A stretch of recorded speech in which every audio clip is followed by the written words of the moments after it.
Hello, hello, everyone. Thank you for joining us. I see a couple people are coming into the room now. So lovely to see you on this lovely Monday evening, afternoon, depending on where you guys are. Awesome. I'm just going to give everybody a couple more minutes to log in. But I just want to say welcome to everyone here for our first week of USA Gap Year Fairs. This is our first ever virtual campaign. So we're really excited to be hosting you guys today. And we're going to start with some really important information about gap years. So I still see people coming in. So I just want to give a couple more seconds for that. Maybe in the meantime, you guys can pop in the chat and tell us where you're tuning in from. Are you on the East Coast, West Coast, the South? I'm actually in Denver, Colorado right now. So I hope everyone had a great, wonderful holiday, and the first, Monday of your good week is going well. Let's see what we have in the chat.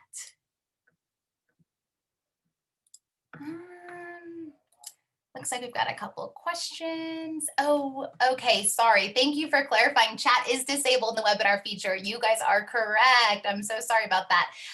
But thank you for pointing out that the Q&A feature is available. So if you do have questions throughout the presentation, please go ahead and pop them in there. Awesome. Okay, so I see a West Coaster, Jack. Thank you. Awesome. Okay, hungry. Awesome. Well, welcome everyone. I'm so glad you're here and able to join us. And we can go ahead and get started as you guys continue to add. Yeah, I love it. Florida, Washington, Colorado. Cool. Denver. Hello. Oh, so fun. Okay, so my name is Kelly Daniels, and I'm the brand manager for Go Overseas. And I'm also an event coordinator for the USA Gap Year Fairs. So for the past 14 years, USA Gap Year Fairs has partnered with progressive high schools all across the US, and we really want to educate, inspire, and empower students to look beyond the classroom and pursue opportunities for experiential learning. And as we adapt to these changing times, we've redesigned our in-person events to provide community with inspiration and guidance through these times. So I'm very excited to see you guys all today and kind of talk about what is a gap year and what really are the important things to take away from this call. Wow, people are still joining. Awesome. Welcome, welcome, everyone.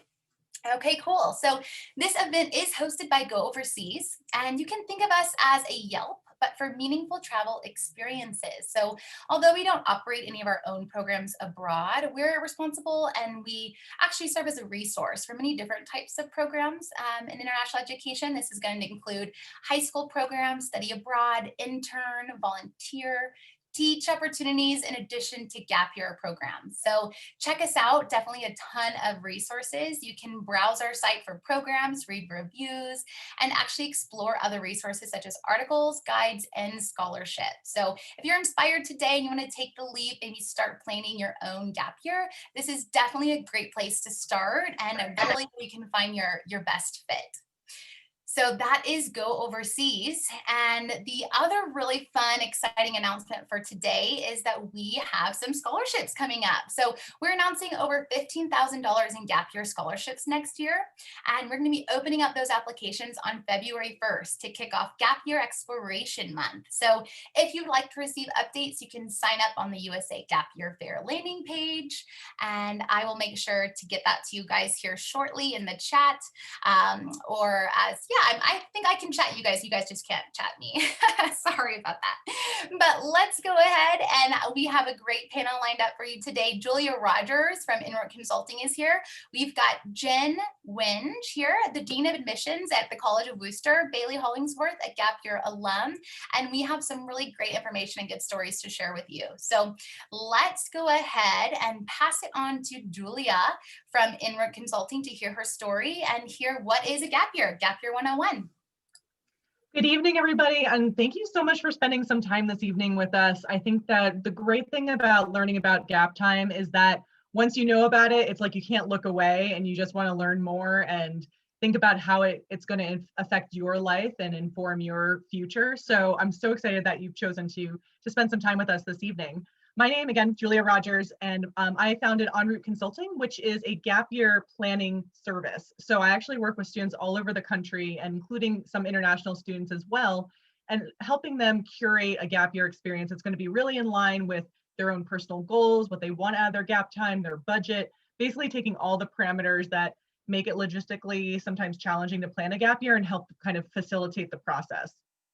I actually am a gap year alum myself. I took a gap year after college. I spent almost a year in Tanzania doing public health outreach as part of a nonprofit program.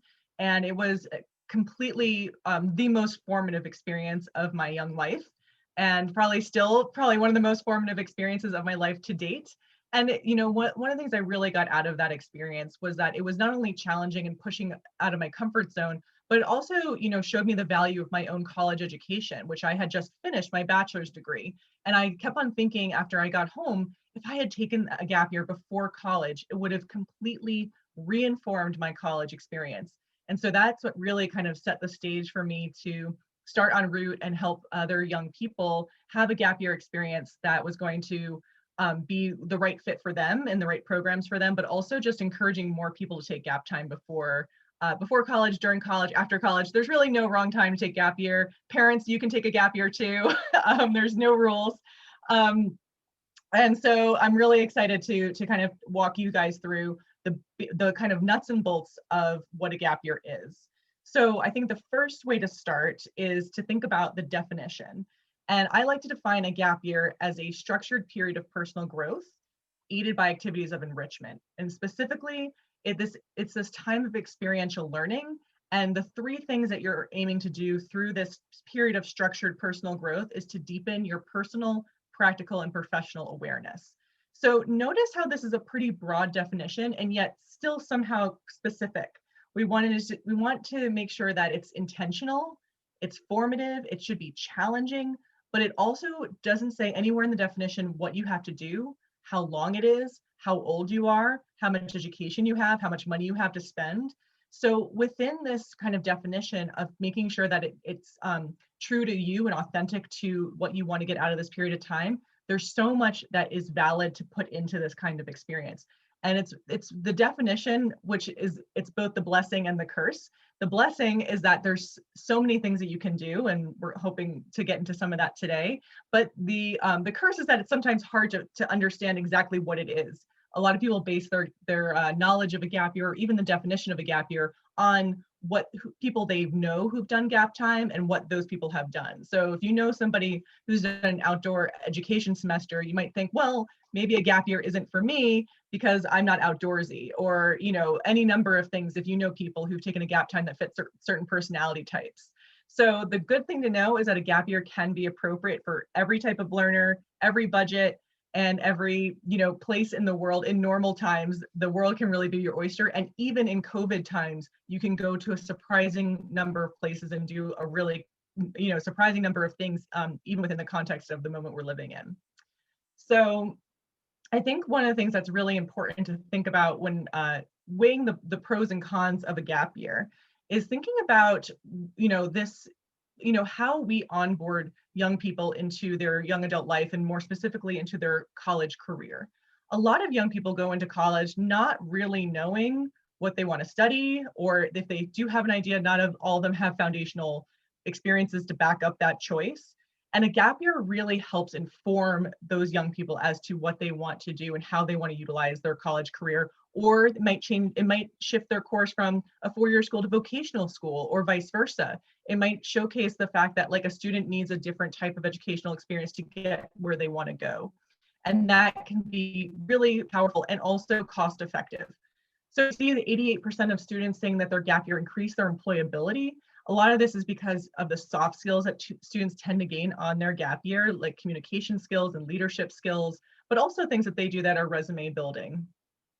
In our recent national alumni survey of thousands of students across the United States who've taken gap time, 98% of them said their gap year improved their maturity and confidence. Actually, I think that one of them is 97%, but maturity and confidence are almost universally seen as some of the benefits of their gap time.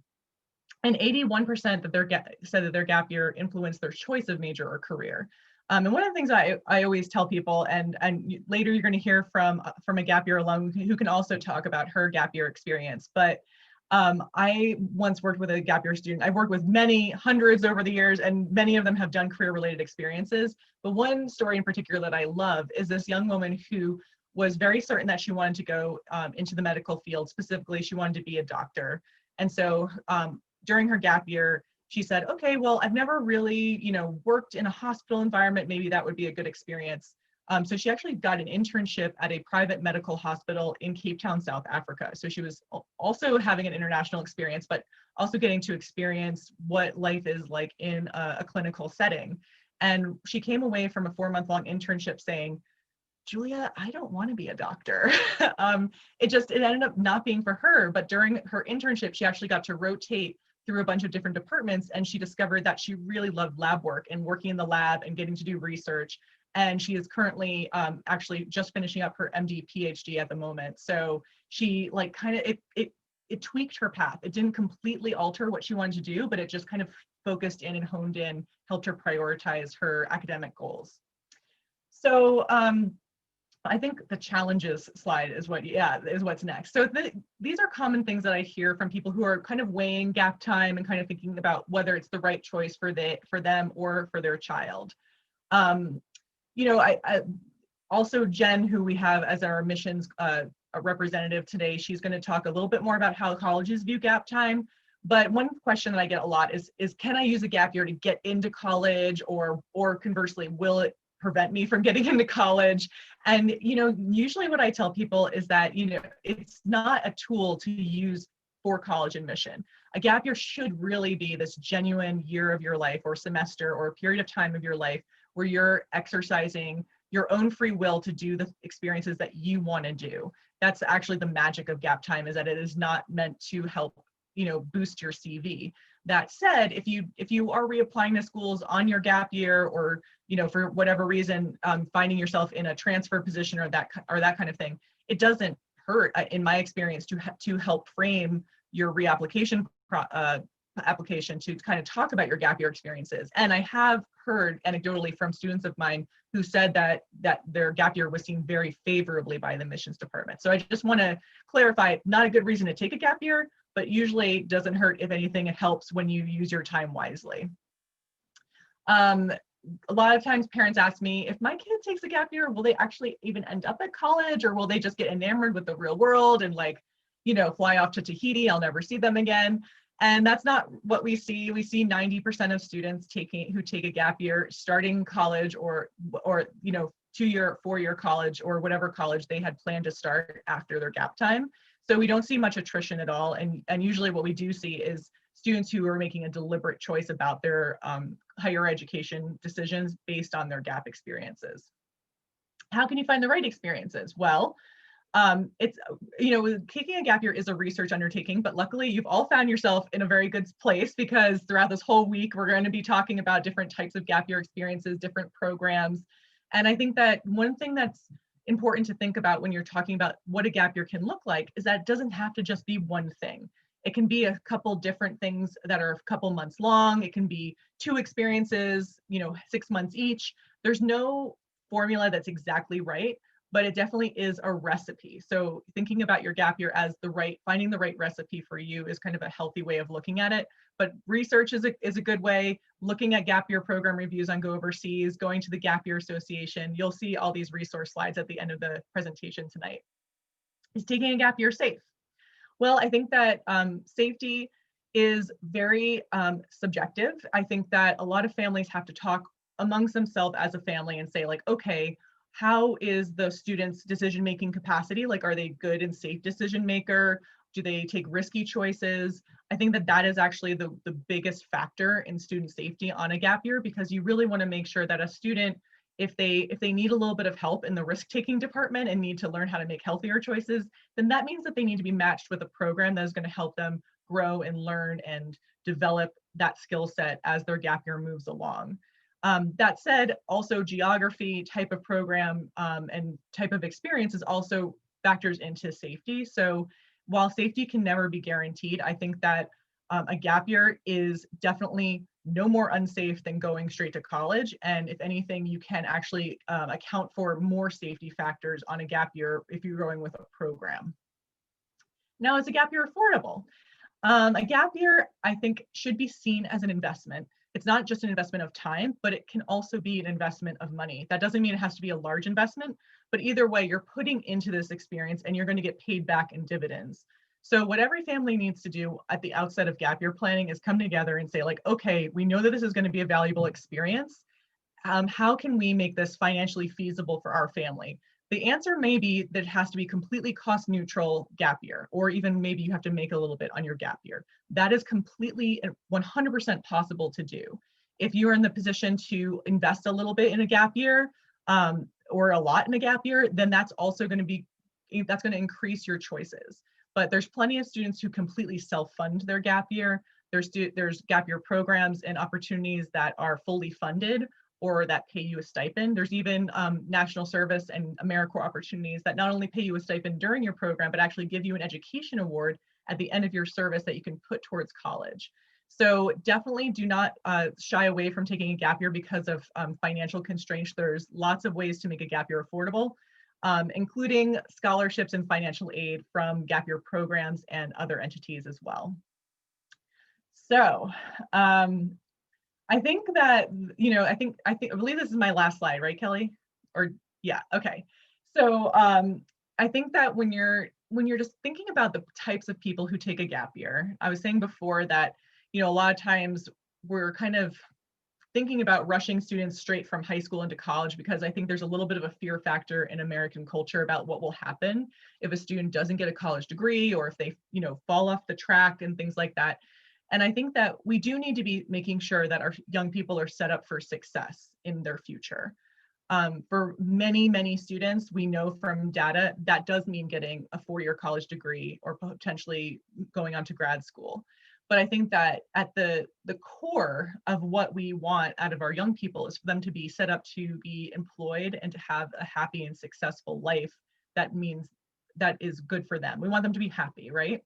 And I think that the best way of framing this is through, I'm borrowing a Japanese word called ikigai. It's a word that I love. There's a couple of really good TED Talks on it if you want to geek out on this term, but it roughly translates into one's reason for being or one's life's purpose. And the Japanese consider it the confluence of 4 things: what you love to do, what the world needs, what you're good at, and crucially, what you can get paid for. And I think that if you ask most 17 or 18-year-olds who are graduating high school, if they know any one of these quadrants, they're not really going to know much because they haven't gotten out into the world as much yet. But a gap year allows a student to build on these four Venn diagram circles so that they can get closer to their ikigai. And that means they're going to be using their gap years more efficiently and to therefore get more out of their college experience, get more out of life. We do find that gap year students are more satisfied with their jobs later on in life. We also find that gap year students graduate sooner once they get to college, and then they have higher GPAs than your average college student. So we do see this higher success from gap year students, but I think really what that stems from is them really having an inner motivation and understanding more about who they are, what they want out of their educational experiences, as well as their college or as well as their careers thereafter. So, I think that really helps me transition to our Dean of Admissions, Jen, who's going to talk a little bit about how there is that relationship between gap years and colleges and kind of the nuts and bolts of making sure that it's part of a 5-year plan, if you will, if the student is bound for a 4-year school.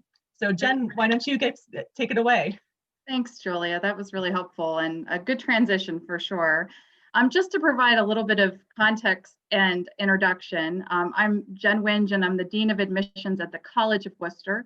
Wooster is located in Northeast Ohio, just about an hour south of Cleveland, about 90 minutes north of the state capital of Columbus.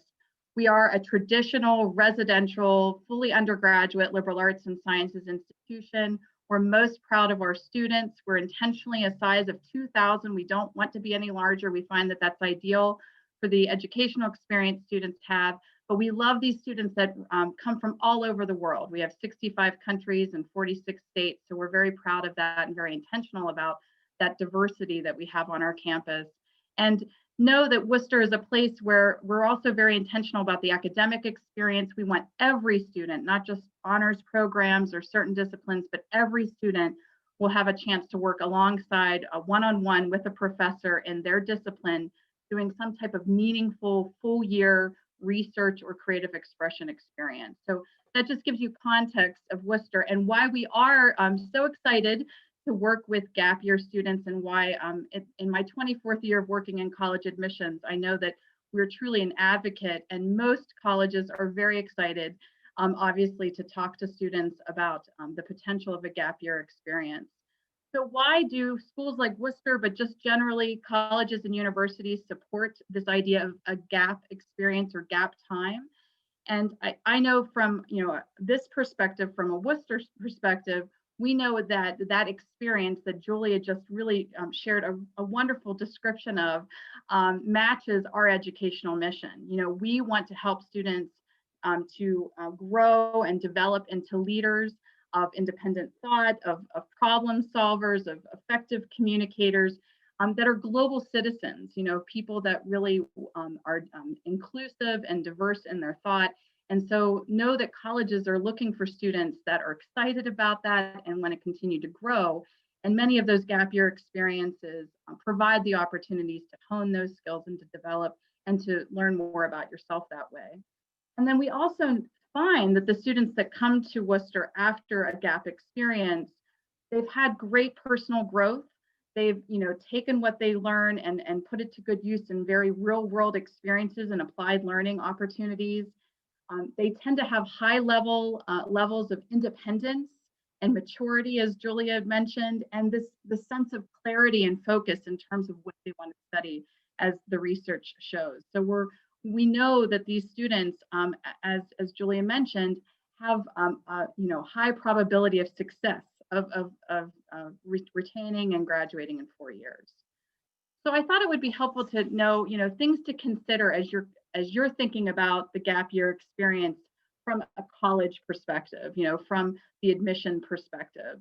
And so first and foremost, I know that I saw in the Q&A, you're asking, when do I apply? Do I look at gap year experiences first and then apply to colleges, or vice versa? And it is going to be individualized. And that's why, there are folks out there like Julia that are going to help you figure out what makes the most sense for you. But traditionally and usually, most students are going through the traditional college search process in their senior year of high school, as if they were planning to enroll, typically then in that fall semester after high school graduation.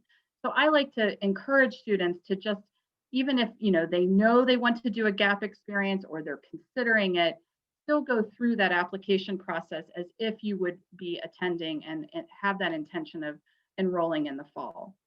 There are some exceptions. I know that Worcester is a partner of Verdo Education, which is a very specific college credit bearing experience where we're as a partner, they're applying to Verdo, but also applying to Worcester at the same time. So there will be some exceptions, but for the most part, you'll be applying to each school individually, either through the common application or others, going through their same deadlines, and then making those decisions later, or at least notifying us later of that gap year experience. I do think it's a fun experiment that once you have determined a list of schools that you want to apply to, that you check out their individual sites and what their policies are for gap year experience. So keep in mind that every policy is going to vary, depending on the school. And sometimes that I think is very telling of how friendly they are to the gap experience. Some schools may just say you can only do a gap year and not a semester. Others will be much more flexible. Some will say that they won't accept credit if you're doing college classes or credit bearing experiences, and some will. So I would do that research as you develop your list of schools as well. And then I do think it's important that you don't have to feel as though you have to reveal or disclose that you're considering a gap year experience through the college application process. Places that like Worcester and many schools like us, we don't mind knowing that ahead of time. That's not going to change our decision. But I can't say that and speak for all colleges and universities, especially those that are highly selective. So I don't want you to feel as though you have to share, hey, I do have plans to do a gap year. Because we want you to go through that process as if you were enrolling in the fall, and then you can make that decision later. It is important, though, that you follow the deadlines and know that You need to make that college choice around that typical time, which is usually by May 1 of your senior year. And that college will still require an enrollment deposit that are typically non-refundable. And that will help secure that spot in the class, whether you go in the fall or if you choose to do that semester or year-long experience for that following fall. Next slide, please. So those deadlines are important, whether it's the May 1 deadline, but also know that most schools have a later deferral application process deadline. Some don't. I know Georgetown did receive a lot of news this past spring during the pandemic about not at least initially changing their deferral deadline. It was the same as the deposit deadline, which was May 1. But the majority of us will give you some time to make that decision. So we'll normally have a separate application or form to complete to request a deferral.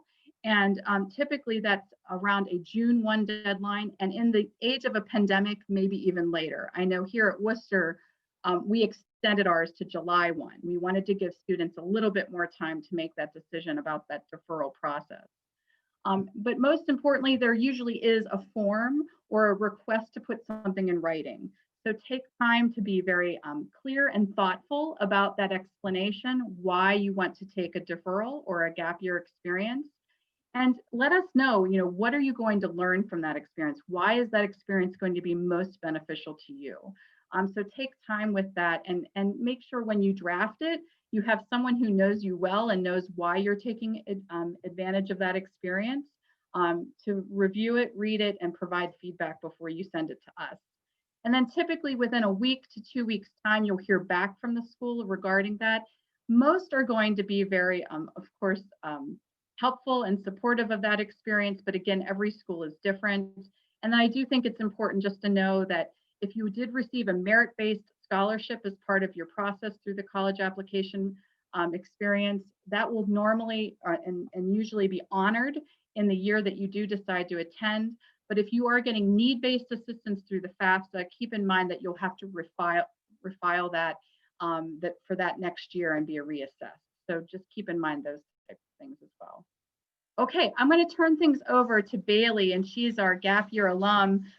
She is currently a sophomore at Harvard and had a wonderful experience in England for her gap year experience and program. So Bailey, would you share a little bit more about your own opportunities and experiences? Yeah, absolutely. Thank you so much, everyone, for being here. I'm really excited to be here. As I've said to a couple of the panelists, I'm sure that my close friends and family could deliver this presentation for me because I honestly do not shut up about my gap year. I talk about it all the time and just how great it was. And yeah, so I'm excited to talk a little bit about it today. Yeah, so I worked with Julia, who spoke earlier in planning my gap year. And I knew that I was interested in a couple of different things. I'd taken Latin in high school and I kind of had interest in maybe exploring that. I had this interest in biology and I thought maybe doing some research. And then I also had this interest in theater. And in high school, theater was my main hobby, but I had to often not spend very much time on it because I had to do schoolwork or sports or things like that. So when I got this gap year, I had this idea in my head that I wanted to take time off before college. I thought, well, now is the time when I have a year to really just do something I'm so passionate about. And I had this idea that I wanted to do biology research professionally. And now I study economics at Harvard. So that took a turn. But regardless, this didn't have anything to do with economics or biology, but it was just a passion of mine that I always really wanted to explore. So here are some images, but I spent my year in Stratford-upon-Avon in England, which is where Shakespeare was born and has a very vibrant theater culture. The course that I did was called Year Out Drama, and it basically is a foundational course for people who are hoping to apply to drama school or who just want to be actors, but also just for anyone who really wants to widen their experience in the world of theater. And people who are so new to theater, we had several of these people pictured had never uttered a line in a play before, had never done anything related to theater, and just were interested and wanted to try it out. And we did all kinds of different experiences. How do I even summarize these pictures? The bottom left is on 4th of July. where I was the only one that was celebrating that day because I was the only American on the course and everyone else was British. So there they all are in their theater blacks. And as a little prank, I showed up to class that day, not in my theater blacks, but in this suit that I'd gotten from a thrift store. So that was a really memorable experience. In the top left, you see us all in London. The program was 2 hours away in a little countryside town in Stratford, but we went to London and saw some theater production there. And this is just all of us together. And then the bigger photo on the right is from when we did a Shakespeare-inspired cabaret. So we did a performance of songs based on Shakespearean plays. But we had a very diverse set of projects throughout the year.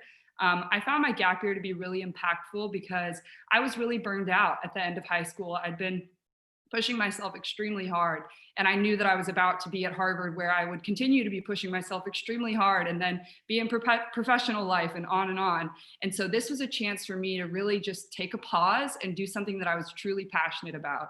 And I can't imagine a better way to have spent my year. Julia was so helpful in crafting the perfect year for me and finding a program that was really well suited to my passions and my experiences. So I can't talk highly enough about taking a gap year. I have found at my time at Harvard that it really has made me so much more independent, and I didn't have to deal with the transition of high school and living at home to complete independence. I'd already done that before. So then my transition was more so just about academics, and that was really helpful. And I also have great stories to share with my roommates, and it was a great icebreaker to help me make friends. So in all aspects of my life at Harvard and my life in general, I really benefited from my year, and I can't encourage all of you more to take a year off. So that is my experience, and I wish you guys all the best in your research, and I hope you take full advantage of the resources that everyone here is providing. Awesome. Thank you so much, Bailey, Julia, and Jen, for that very insightful perspective and stories. Right now, let's go ahead, and we have about 10 minutes to look at this Q&A and kind of address some of these questions that that our participants are asking. Let's start. We have one from Roanne. Let's see. Can I take a gap year if I've already been accepted into college? I think, Jen, you may have mentioned this, but you want to go ahead and just kind of sum up that one? Sure. Yeah, absolutely. If you've already been accepted, you know that you have that option to go in the fall, but you also have an option to change your mind and make different plans.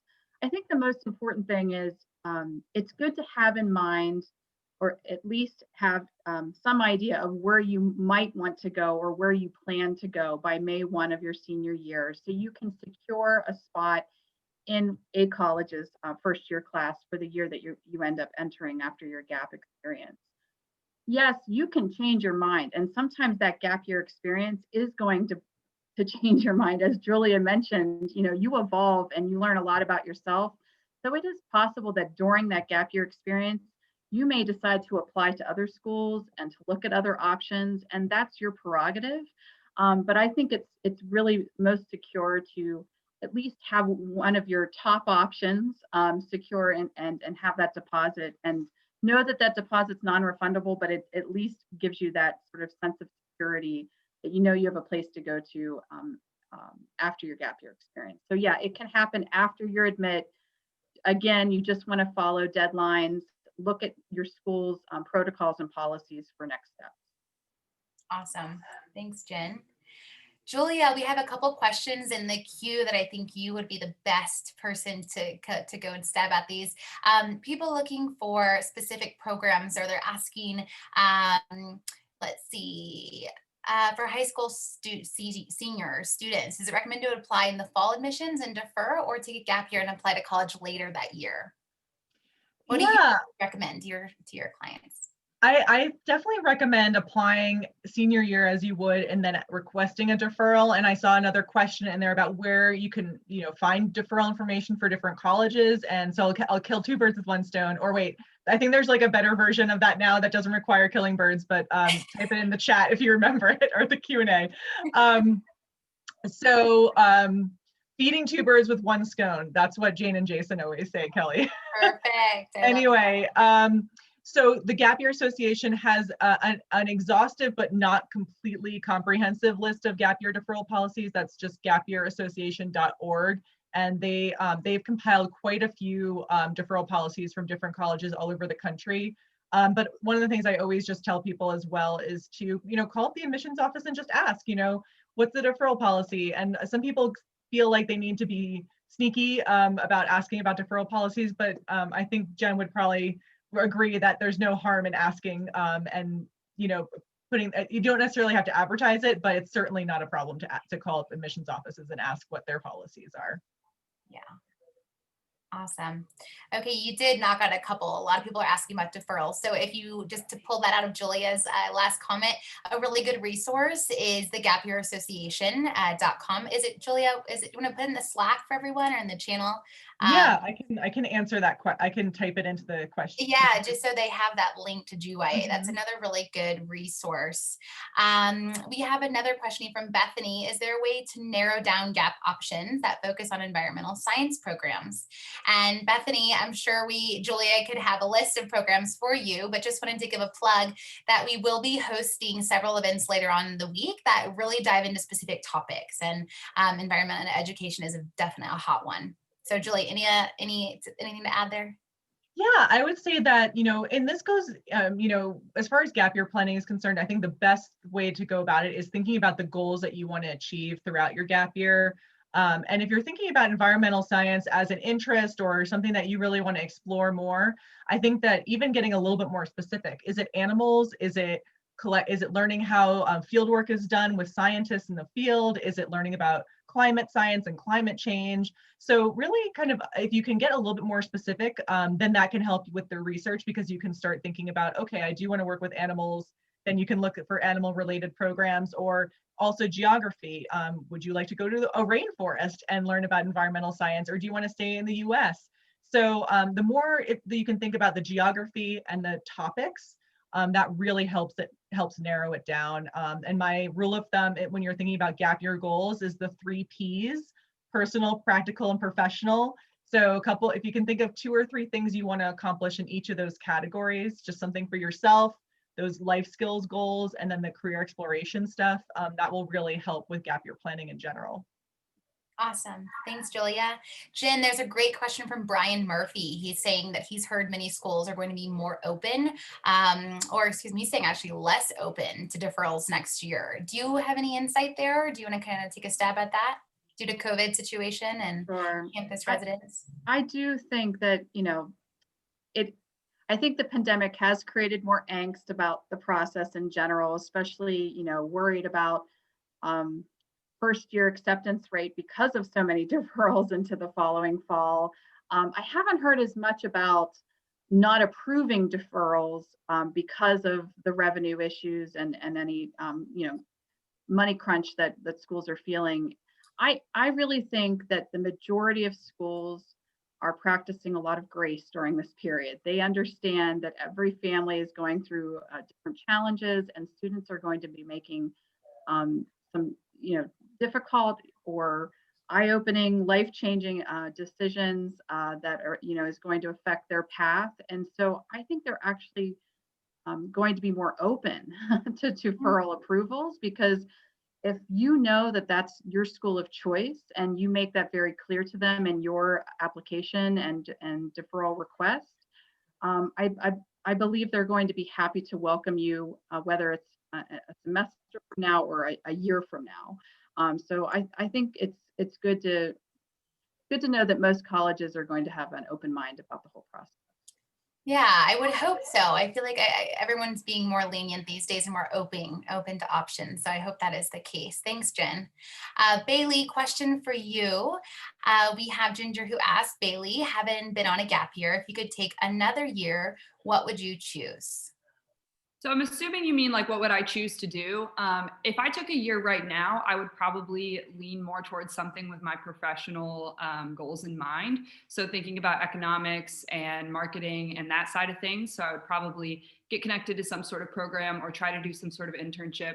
I'm currently interning with the U.S. Hispanic Chamber of Commerce, so I might, expand that.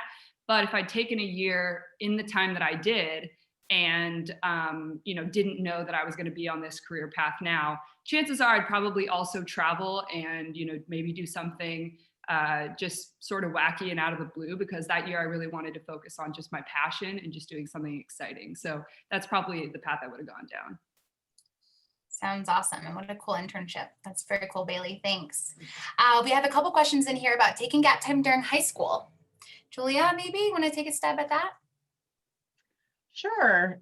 There are, I would say that a gap year during high school we don't normally consider a gap year if you are in high school, but there are a couple categories that kind of high school age students can fall into.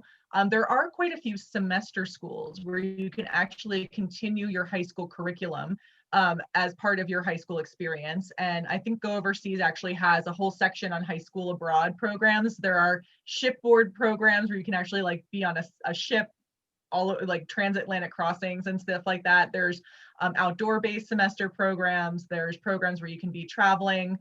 So there are quite a few, both domestically and internationally, that will allow you to kind of continue on with your high school experiences away from home. One very, prominent one that most of you probably know about is Rotary.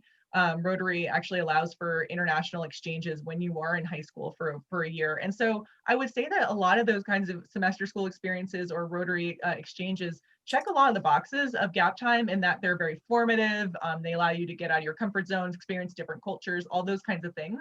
So if you have a young person in your life who's like, got to get out, I would say that that's great. Another thing that I see sometimes is students who are prepared to graduate early, but they don't want to go straight to college because they might be young for their grade, or they just are kind of done with high school, so they got their requirements out of the way and they have this extra bit of time. So it's kind of like they're a little bit young, they may be 17 or turning 17 sometime on their gap year. And those students can also qualify for many traditional gap year programs that are kind of cohort based, as long as you've graduated. So even if you're under 18, as long as you have parent permission and that diploma, you should be qualified for many programs. So a couple scenarios that could fit into that person's query. Awesome. Thank you, Julia. Another question was about ocean conservation. So you kind of touched on that one. There are shipboard programs that are really cool, and you can get sailing and scuba diving in your gap time as well. Okay, we have a couple more questions and we just have a couple more minutes. So let's see, Bailey, we have another question for you. If you could do it over again, what would you do differently with regards to the planning process, the research, and the decision? Well, I had a really fantastic research process. Julia guided me through so well.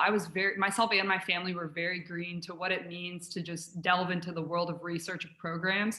Because there's the programs that come up when you just like do a Google search, but having someone that actually has curated knowledge of how to comb through those programs and really identify which ones would be most personalized and impactful for you is so helpful. So what I will say, I don't think I would have done anything super differently, because it worked out really well. But don't feel like you have to do that research on your own. And if, get as many opinions as you possibly can, because you'll only be better off for it. And, you'll only be exposed to more and more programs that you would find and just would be really life-changing. So if I didn't have Julia, I certainly wouldn't have found Year Out Drama. So I just would say take advantage of all resources that you have. Awesome. That is very helpful, Bailey. And I think that is very important, and a key point to bring up is that Julia is a consultant and she knows all things gap year. So definitely a great resource to tap into. We will provide her information here at the end of the call on a contact page, and you guys can have a lovely consultation with Julia Rogers from EnRoute Consulting. Okay, guys, so we have just about a minute or two left here to wrap up Q&A. Jen, it looks like there are still several questions in the Q&A regarding the deferral process and just applying in general. Do you see that? Do you want to go ahead and try to tap into those? Let's see. Kind of talking about the rolling timeline, and what your advice would be when students are applying. Yeah, I noticed that there were maybe one or two asking about, well, what if I'm already in my gap year? Like what advice do you have regarding the process when I'm in a gap year and applying? And I think it's, the same process, it's self-discovery and finding the schools that are going to be a right match. Being very clear with your communication. I know this sounds silly, but if you're in more of a remote area, or it's harder for you to connect and demonstrate interest to a college, let the colleges know that hey, I'm in a gap year experience right now, but I may not be available to talk or to respond in a timely way, because it is important how you present yourself and how often or frequent you're in touch with your admission counselor. And so it's always helpful for us to know how available you are and how accessible you are. So letting them know that up front about your timing and when you're available, and obviously connecting with the admissions counselor that works with the deferral students. There usually is someone that's designated in an office to do that. So you can give them updates on how things are going, or they can answer questions that you have as well. Awesome. Looking Yeah. if there's any others. Well, thank you, Jen. Thank you so much. Those are all great questions, guys. And we are a little over here on time. So I'm going to go ahead and wrap it up. We just have 2 more slides to run through with you guys. Thank you all for your great questions and answers. Panelists, again, you're very much appreciated. And we're so lucky to have your expertise on this call with us. So thank you guys so much. And with that, I will go into our last couple of slides here. Contact information for Julia, Jennifer, and Bailey. If any questions come up, please let them know. And this next slide is going to be actually a list of resources which you can use to further your research to plan your gap time. So again, we strongly recommend that you visit Go Overseas. You can browse articles, explore programs, and sign up for scholarship updates. I know a couple of you asked some specific questions about cybersecurity, ocean conservation, those types of topics. You can search all of that through Go Overseas. So go ahead and check us out there. And lastly, I just want to again thank you all for joining us and being part of our first ever virtual series. So thank you again for the great questions and contributions. The discussion was great. And I wanted to let you know, I mentioned it earlier, but we do have a number of events this week. So if you would like to join us and explore some of your passions or figure out what is out there really, please do so. And you can go ahead and sign up through those links on our website. And I will just, with our last Slack to attendees, I'm going to go ahead and put this in the chat for you guys to check us out and register for these upcoming events. So thank you again, everyone. I hope you had a wonderful Monday and hope to see you in some of these events down the road. Thanks, guys.